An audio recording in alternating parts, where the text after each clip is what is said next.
भक्तगणों, आज आपको श्रीमद्देवी भागवत षष्ठ ग्रंथ अथवा 12वें अध्याय में पवित्र तीर्थों का वर्णन, चित्त शुद्धि की प्रधानता तथा इस संबंध में विश्वामित्र और वशिष्ठ की परस्पर वैरिक कथा, राजा हरिश्चंद्र का वरुण देव के सांप से जलोदरग्रस्त होना, यह कथा आपको भगवत पुराण से सुना रहा हूँ। आप इसको ध्यानपूर्वक सुने और एक चैनल को लाइक एंड सब्सक्राइब जरूर करें। माँ भगवती आपका कल्याण करें। सुनिए। राजा बोले, हे मुनिश्रेष्ठ, अब आप मुझे मनुष्य और देवताओं के द्वारा सेवन्य इस पृथ्वी पर स्थित पुण्य तीर्थों, क्षेत्रों तथा नदियों के विषय में बताइए। उन तीर्थों में स्नान तथा दान का जैसा फल मिलता है, उससे और विशेष रूप से तीर्थ यात्रा की विधि तथा नियमों को भी बताइए। व्यास जी बोले, हे राजन, सुनिए, मैं उन विविध तीर्थों का वर्णन करूंगा जिन तीर्थों में देवियों की प्रस्थ मंदिर विद्यमान है। नदियों में गंगा श्रेष्ठ है, इसी प्रकार यमुना, सरस्वती, नर्मदा, गंडकी, सिंधु, गोमती, तमसा, कावेरी, चंद्रभागा, पुण्या, शुभ, बेत्रवती, चरणवती, सरयू, तापी तथा सामरवती भी है। इन्हें मैंने बतला दिया है। राजन, इनके अतिरिक्त सैकड़ों अन्य नदियाँ भी हैं। उनमें से समुद्र में गिरने वाली नदियाँ पुण्यमयी है तथा समुद्र में न गिरने वाली नदियाँ अल्प पुण्य वाली है। समुद्रगामिनी नदियों में वे बहुत पवित्र हैं जो सदा जलपूरित होकर बहती हैं। सावन और भाद्रपद, इन 2 महीनों में सभी नदियाँ रसलवा होती हैं, क्योंकि उनमें वर्षा काल में ग्रामीण जल प्रभावित होता है। पुष्कर, कुरुक्षेत्र, धर्मायण, प्रवास, प्रयाग, नैमिषारण्य और विख्यात अवधारणी ये अत्यंत पवित्र तीर्थ हैं। इसी प्रकार श्रीशैल, सुमेरु और गंधमादन पवित्र पर्वत है। सरोवर में सर्वविख्यात मानसरोवर, श्रेष्ठ बिंदुसर और पवित्र अशोध सरोवर पुण्य सरोवर है। इसी प्रकार शुद्ध मन वाले मुनियों के आश्रम भी पुण्यस्थल हैं। विख्यात बद्रिकाश्रम सदैव पुण्यशाली आश्रम के रूप में कहा गया है, जहाँ नर नारायण नाम के 2 मुनियों ने तपस्या की थी। ऐसे ही वामनाश्रम और सतयूपाश्रम भी विख्यात है। जिस ऋषि ने जहाँ तपस्या की, वह आश्रम उसी के नाम से प्रसिद्ध हो गया। हे राजन, इसी प्रकार इस भूतल पर असंख्य पवित्र पुण्यस्थल है जो मुनियों द्वारा पवित्र कहे गए हैं। हे राजन, इन सभी स्थानों में देवी के मंदिर हैं जो दर्शन कर लेने मात्र से पाप का हरण करते हैं। वहाँ बहुत से भक्त नियमपूर्वक वास करते हैं। उन कतिपय स्थानों का वर्णन आगे करूँगा। हे राजन, तीर्थ, दान, व्रत, यज्ञ, तपस्या और सभी पुण्य कर्म शुद्धि सापेक्ष हैं। द्रव्य शुद्धि, क्रिया शुद्धि और मानसिक शुद्धि के आधार पर ही तीर्थ, तप और व्रत पवित्र होते हैं। कभी द्रव्य शुद्धि और कभी क्रिया शुद्धि हो जाती है, लेकिन हे राजन, मानसिक शुद्धि सबके लिए सदा ही दुर्लभ होती है, क्योंकि हे नृप, मन बड़ा चंचल है और अनेक विषयों में भटकता रहता है। तब हे राजन, विविध विषयों के आश्रित रहने वाला मन कैसे शुद्ध रह सकता है? काम, क्रोध, लोभ, अहंकार, मत, ये सभी तपस्या, तीर्थ सेवन और व्रत में विघ्नकारी होते हैं। हे राजन, अहिंसा,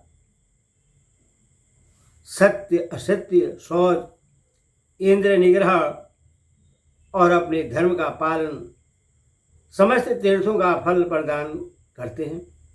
नित्य कर्म के परित्याग और मार्ग में सर्गदोष से तीर्थों में जाना व्यर्थ हो जाता है, केवल पाप ही लगता है। हे राजन, तीर्थ तो केवल शरीरजन्य मल को ही धोते हैं, वे अंतःकरण को धोने में समर्थ नहीं होते। यदि वे तीर्थ मन को शुद्ध करने में समर्थ होते तो गंगा के तट पर रहने वाले विश्वामित्र और वशिष्ठ सदृश ईश्वर चिंतनपरायण भक्त मुनि द्रोह भाव से युक्त क्यों होते।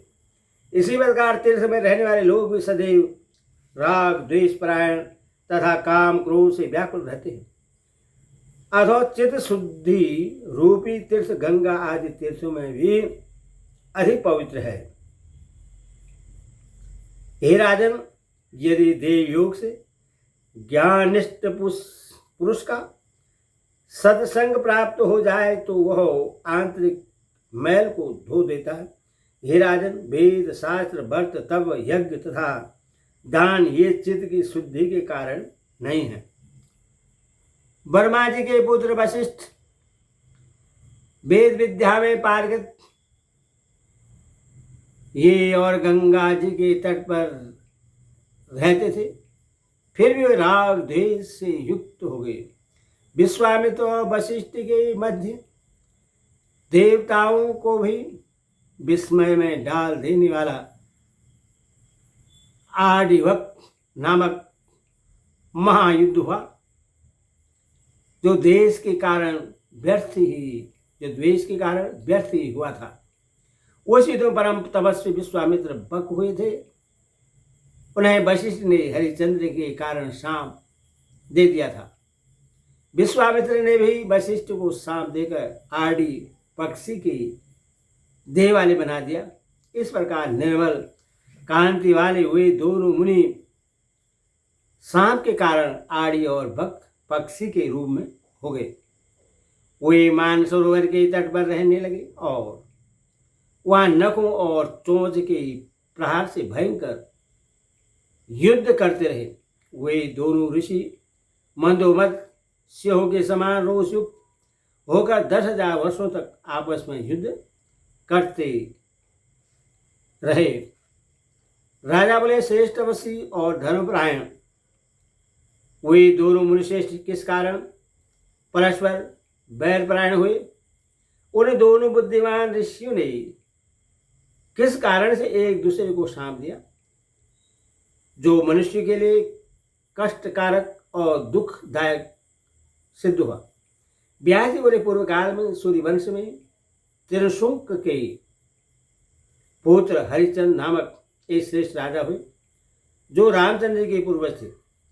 वे राशि संतानहीन थे, अथवा पुत्र की कामना से वरुण देव की प्रसन्नता के लिए उन्होंने नरवेद नामक दुष्कर महायज्ञ करने की प्रतिज्ञा की। उस यज्ञ का व्रत लेने से वरुण देव उन पर प्रसन्न हो गए और राजा की परम रूपवती भार्या ने गर्भ धारण किया। रानी को गर्भवती देखकर राजा प्रसन्न हुए और उन्होंने विधिपूर्वक गर्भ को संस्कारित करने वाला कर्म संपन्न कराया। हे राजन, रानी ने समस्त शुभ लक्षणों से संपन्न पुत्र को जन्म दिया। पुत्र के उत्पन्न होने पर राजा बहुत प्रसन्न हुए। उन्होंने जात कर्म आदि संस्कार की उत्तम विधि संपन्न की। ब्राह्मणों को विशेष रूप से स्वर्ण और पश्चिमी गौएं प्रदान की।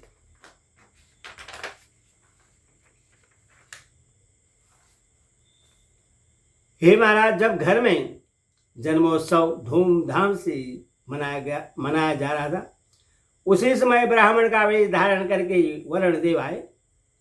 आसन प्रदान करके राजा ने विधिवत उनकी पूजा की। आगमन के विषय में पूछे जाने पर मैं वरुण हूँ, यह वाक्य उन्होंने राजा से कहा। हे राजन, जैसा आपने संकल्प किया था, अब अपने पुत्र को बलि पशु बनाकर परम पवित्र यज्ञ कीजिए और सत्यवादी बनिए। उनकी यह बात सुनकर राजा व्यथा से व्याकुल तथा बेहल हो गए। पुनः अपनी मनोव्यथा को शांत करके उन्होंने श्रद्धापूर्वक हाथ जोड़कर वरुणदेव से कहा, हे स्वामी, मैंने जिस यज्ञ का संकल्प लिया है उस यज्ञ को मैं विधिपूर्वक करूंगा और सत्यवादी होऊंगा। हे सुश्रेष्ठ, एक महापूर्ण होने पर मेरी धर्मपत्नी जनाना शौच से शुद्ध हो जाएगी। पत्नी के शुद्ध हो जाने पर मैं उस पशु यज्ञ को करूंगा। व्यास जी बोले, राजा के यह कहने पर वरुणदेव अपने घर चले गए। अब राजा संतुष्ट हो गए, किंतु कुछ चिंता तो रहने लगी। एक महापूर्ण होने पर वरुणदेव सुंदर और मृदुभाषी ब्राह्मण का वेश बनाकर परीक्षा लेने के लिए पुनः राजमहल में आए। तब सम्यक रूप से पूजित होकर सुखदायी आश्रम में विराजमान उन सुश्रेष्ठ वरुण ने राजा से विनयपूर्वक उद्देश्यपरक यह बात कही, हे स्वामी, पुत्र तो अभी संस्कार रहित है, उससे यूप में कैसे बांधूं? संस्कार करके उससे क्षेत्रीय बनाकर मैं उस उत्तम यज्ञ को संपन्न करूंगा। हे देव, संस्कारहीन बालक का कहीं भी अधिकार नहीं होता है, अथवा यदि मुझ पर दया करें तो मुझे अपना सेवक और दीन जानकर कुछ समय और दे दीजिए। वरुण बोले, हे राजन, आप समय को आगे बढ़ाकर धोखा दे रहे हैं। निसंतान होने के कारण आपका पुत्र स्नेह छोड़ना दुष्कर है, उससे मैं जानता हूँ। हे राजन, आपकी मधुर वाणी सुनकर मैं घर जा रहा हूँ। कुछ समय तक प्रतीक्षा करके मैं पुनः आपके घर आऊँगा। हे तात, उस समय आपको अपनी बात को सत्य सिद्ध करना होगा, अन्यथा मैं क्रुद्ध होकर आपको सांप दे दूंगा। राजा बोले, हे जलाधिनाथ, मैं समावर्त संस्कार हो जाने पर पुत्र को यज्ञ पशु बनाकर विधिपूर्वक यज्ञ करूंगा। व्यास जी बोले, राजा का यह वचन सुनकर वरुणदेव प्रसन्न होकर ठीक है ऐसा कहकर तुरंत चले गए और राजा भी स्वस्थचित हो गए। इधर राजा का रोहित नामक वह पुत्र बड़ा हो गया। वह बुद्धिमान और समस्त विद्याओं में पारंगत हो गया। उसे यज्ञ का सब कारण विस्तार पूर्वक ज्ञात हो गया। तब वो अपनी मृत्यु जानकर अत्यंत भयभीत हो गया। एक दिन वह बालक राजमहल से भागकर एक अगमई पर्वत की गुफा में चला गया और भयग्रस्त होकर वहां रहने लगा। समय आने पर वरुणदेव यज्ञ की अभिलाषा से राजमहल में पहुंचकर उन राजा से बोले, हे राजन, यज्ञ कीजिए। यह सुनकर उदास मुख वाले राजा ने व्यथित होकर उनसे कहा, हे सुश्रेष्ठ, मैं क्या करूं? मेरा पुत्र कहीं चला गया है। राजा की यह बात सुनकर जलचरों के अधिपति वरुणदेव ने क्रुद्ध होकर असत्यवादी राजा को सांप दे दिया। कपट विशारद, हे राजन, तुमने प्रतिज्ञा करके मुझे धोखा दिया है और तुम्हारे शरीर में जलोदर नामक रोग हो जाए। ऐसा सांप देकर पाशधारी वरुणदेव अपने लोक को चले गए और रोग से पीड़ित होकर राजा अपने महल में चिंतित रहने लगे। जब सावजन्य रोग से राजा बहुत व्यथित हो गए, तब उनके पुत्र ने भी पिता के रोग पीड़ित होने की बात सुनी। किसी पथिक ने उससे कहा, हे राजपुत्र, शाम के कारण जलोदर रोग से ग्रस्त तुम्हारे पिता बहुत अधिक दुखी है। हे दुर्बुद्धि, तुम्हारा जीवन नष्ट हो गया, तुम्हारा जन्म लेना व्यर्थ है, क्योंकि तुम अपने पिता को दुखी अवस्था में छोड़कर पर्वत गुफा में छिपे हो। हे कुपुत्र, तुम्हारे इस शरीर से तुम्हारे जन्म लेने का क्या लाभ है? जो तुम अपने पिता की पिता को दुखी करके यहाँ रह रहे हो। राजा हरिचंद तुम्हारे लिए दुखी और व्यथित से पीड़ित होकर विलाप कर रहे हैं। पिता के लिए सत्पुत्र को प्राणों तक का त्याग कर देना चाहिए, यह सिद्धांत है। व्यास जी बोले, तब पथिक की धर्मसंगत बात सुनकर जैसे कि रोहित ने पीड़ाग्रस्त अपने पिता को देखने के लिए जाने का विचार किया, वैसे ही ब्राह्मण का रूप धारण करके इंद्र वहां आ गया। हे भारत, उन्होंने दयालु की भांति एकांत में हित की यह बात कही, हे राजकुमार, तुम मूर्ख हो जो वहां जाने का व्यर्थ विचार कर रहे हो। तुम नहीं जानते कि तुम्हारे पिता तुम्हारे लिए क्यों दुखी हैं। देवी भागवत महापुराणे षष्ठ सहितानम षष्ठस्कंदे हरिचंद्र जलोदर व्याधि पीड़ावनाम 12वां अध्याय। हरि ओम तत्सत्। हरि ओम।